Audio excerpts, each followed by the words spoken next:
Reyna magpapatayo ng bahay. Napakagandang plano ni Reyna, sabay nating alamin mga calling up.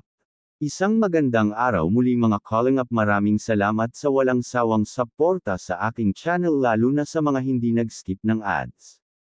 Huwag naman kalimutang mag-like at subscribe sa video na to. Lalo na sa channel ni Calling Up Rob at Kuya Val, napakalaking blessings nga kay Ate Roda si Reyna mga calling up. At napamana nga niya kay Reyna ang isang mabuting puso, maawain at matulungin sa kapwa. Hindi nga inaasahan ni Ate Roda ang maririnig niya kay Reyna. Napapabahayan nga niya ang isa sa mga na-scout ni Ate Roda mga calling up. Napakabuting bata nga ni Reyna at may pusong calling up rin ito. Isa ito sa pinakamalaking tagumpay ng calling up sa larangan ng pagiging charity vlogger, lalo na kay Calling Up Rob.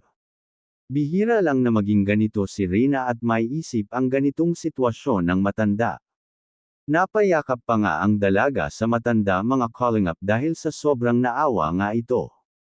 Kaya siguro nabanggit ni Reyna na papabahayan niya ang mga ito. At tiyak naman bibigyan ito ng aksyon ni Calling Up Rob, at handa rin si Rob na tuparin ang isa sa mga hiniling ni Reyna mga calling up. Marunong na nga mag-appreciate ang ating prinsesa mga calling up. Bagay na ikinatuwa ng karamihan sa atin, lalo na sa mga nagmamahal kay Reyna at hanggang ngayon ay patuloy pa rin ang suporta. Lalo na sa mga sponsors ni Reyna na hindi lamang pagmamahal ang binibigay kundi sa financial din mga calling up.